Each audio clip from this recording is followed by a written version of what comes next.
When Memphis Taproom opened in the spring of 2008, there weren't other bars in the Kensington neighborhood that offered the array of craft beers that Memphis now boasts. I mean, that was always going to be the goal. I mean, from the moment that we decided that, what we wanted to do with our lives, craft beer was always central.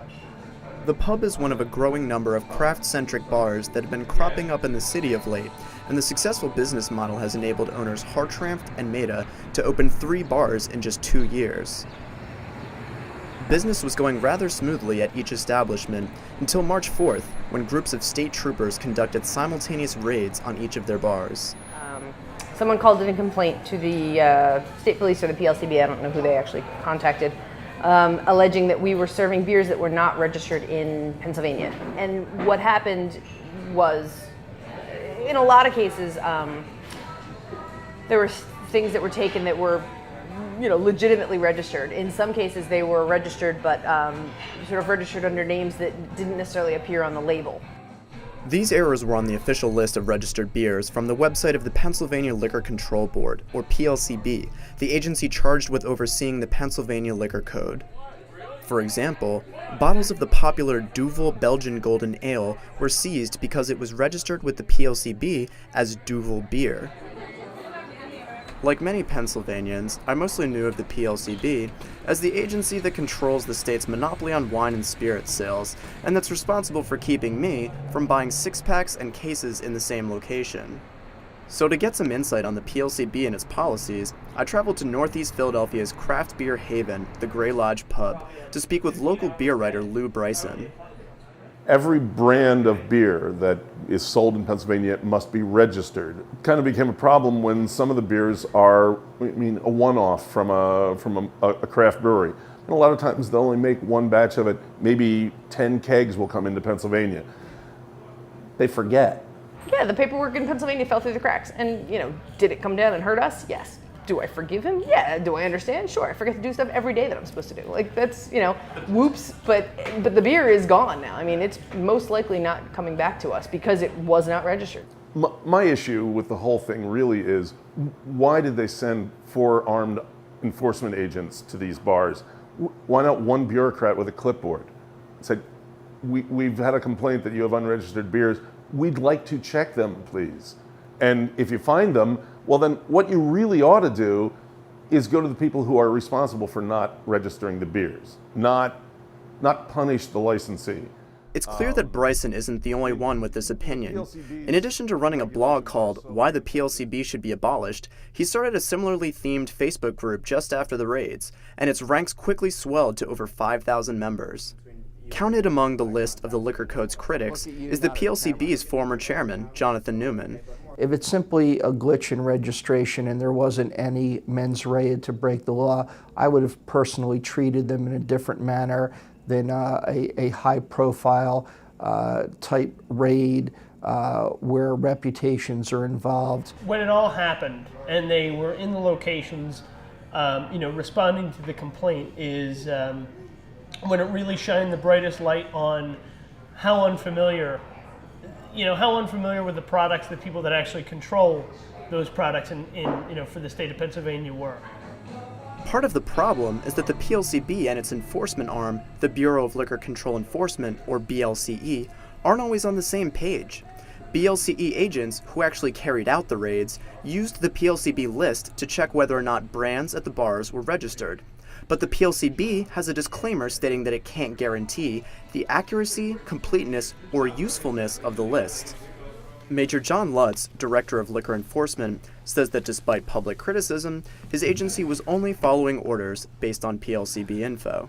When brands are being registered, the application doesn't always reflect the exact label of the beer or the true name of the beer that's being sold. But obviously, it nonetheless demonstrated there were some problems with the registration system. The quality of their database with the beer registrations, they were updating it every day. They were scrubbing. They were fixing mistakes. There's still errors on it. If complaints are lodged with the BLCE, small differences like that between Monk's Cafe Flemish Sour Ale and Monk's Cafe Ale could potentially cost retailers some of their premium products. it seems that it's entirely against Pennsylvania's interest to hamper the development of the burgeoning craft beer industry. In 2009, overall beer sales in the U.S. dropped by 2.2%, but despite this trend and the poor economy, the craft beer segment grew by 7.2%.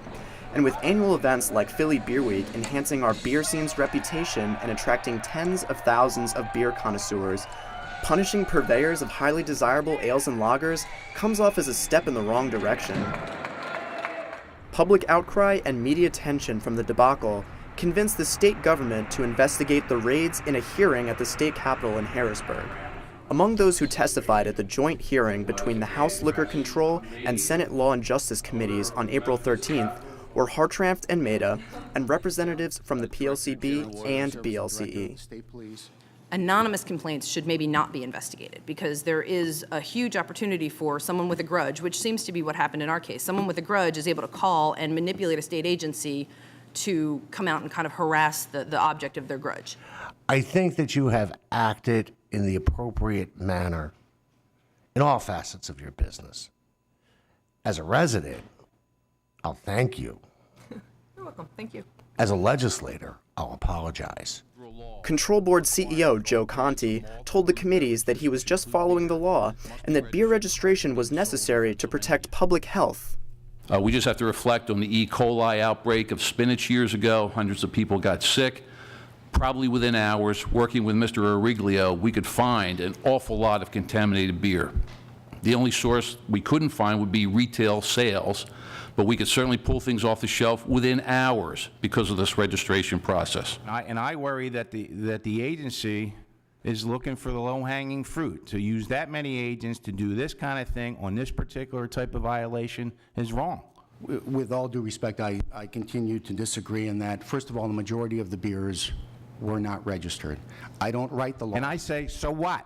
I don't write the laws. So what? We enforce all the laws. Use a clerk to do that. Our clerks are not authorized to take enforcement action. No one on the committees seemed to believe that the registration requirements should be done away with altogether, but most agreed that they were in need of significant reform. There's going to be some type of legislation to correct the problem we had the hearing on in terms of maybe taking it away from the state police and making it back to the board. I think that it's good that maybe the focus wasn't, towards the end at least, not so much on our particular situation and more on the bigger systemic flaws. A majority of the legislators, at least the ones who spoke, not all of them did, seemed to think that there was something wrong here that needed to be fixed. And at this point, that's all I can ask. What comes out of it remains to be seen. The craft beer industry in Pennsylvania is expanding at a rate that is too fast for a set of laws passed over 70 years ago to keep up, and modernization is required to ensure that the state government doesn't get in the way of its progress. Hoping they're following the code properly, Hartranft and Maida will continue to serve their loyal patrons, who could care less whether or not their delicious brews are registered.